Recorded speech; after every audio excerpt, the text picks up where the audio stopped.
Praktek pengukuran azimut dan penentuan sudut horizontal. Konsep azimut dan sudut adalah sebagai berikut. Azimut adalah suatu besaran sudut yang kita mulai dari arah utara sebagai 0 derajat, kemudian akan bergerak ke arah timur atau searah dengan jarum jam sampai kepada objek yang akan ditentukan. Seperti pada gambar, itu adalah azimut dari titik A ke 1 dan dari azimut dari titik A ke 2. Sedangkan sudut horizontal merupakan selisih dari dua bacaan arah tadi.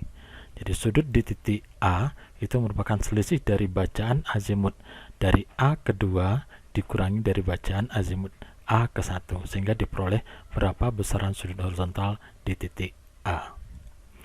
Kemudian dari praktek pengukuran ini nanti bertujuan untuk melakukan pengukuran azimut dengan kompas, serta dapat menentukan sudut horizontal dari pengukuran azimut tersebut.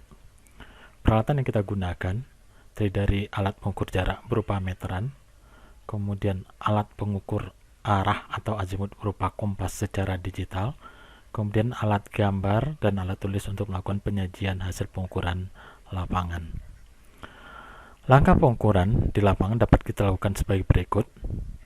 Yang pertama, dengan membuat 3 buah titik di lapangan dengan melakukan pemasangan patok atau jalon.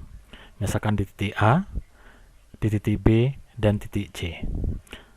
Setelah ketiga titik tersebut berada di lapangan, kemudian kita lakukan pengukuran jarak datar antara titik ke depan dan ke belakang. Contoh di titik A, kita melakukan pengukuran jarak datar ke titik A ke B dan jarak datar dari A ke C. Langsung masuk ke dalam tabel pengukuran.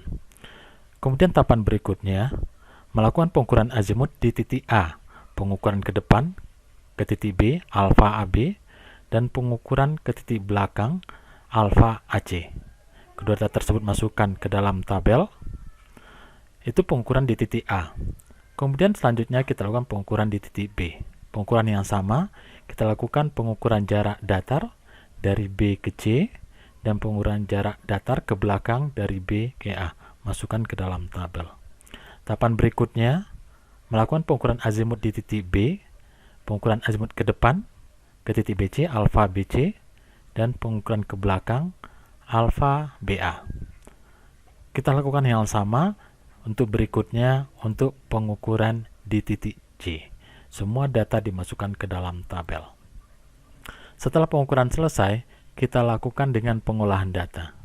Data yang akan kita tentukan nanti adalah jarak rata-rata antara titik dan sudut horizontal di masing-masing titik. Untuk jarak rata-rata itu adalah merata-rata jarak pengukuran ke depan dan ke belakang dibagi 2. Contoh di titik A. Ke titik B, kita melakukan pengukuran jarak DAB dan pengukuran ke belakang DBA. Ini dijumlah kemudian dibagi 2. Demikian juga nanti antara titik B ke titik C, jumlahkan jarak B ke C dan jarak C ke B dibagi 2, sehingga dia diperoleh jarak rata-rata B ke C. Demikian juga jarak antara C ke A, ada pengukuran jarak C ke A, dan pengukuran ke belakang jarak A ke C.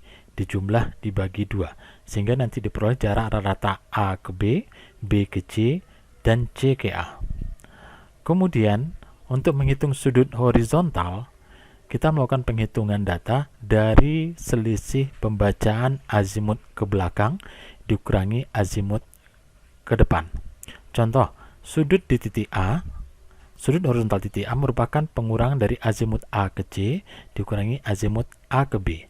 Sudut di titik B, pengurangan dari azimut B ke A dikurangi azimut B ke C.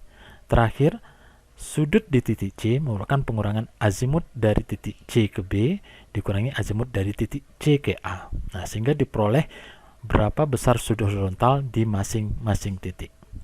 Setelah data tersebut ada, maka kita lakukan penyajian berupa penggambaran, sehingga kita membutuhkan 3 buah data. Pertama adalah azimut awal di titik A, kemudian jarak antara titik, dan yang ketiga adalah sudut horizontal di masing-masing titik. Nanti kita coba menggambarkannya dalam skala 1:50, di mana 1 cm sama dengan setengah meter, dengan langkah sebagai berikut. Tentukan titik A sebagai titik awal penggambaran, kemudian gambarkan azimut awal alfa AB dan jarak DAB, sehingga menentukan posisi titik B. Di titik B dipakai sudut beta B, ada jarak DAB akan menentukan posisi titik C. Di titik C juga seperti itu, ada sudut di titik C, kemudian ada jarak dari C ke A sehingga menentukan titik A. Nah, begitulah cara penggambarannya. Selamat bekerja, terima kasih.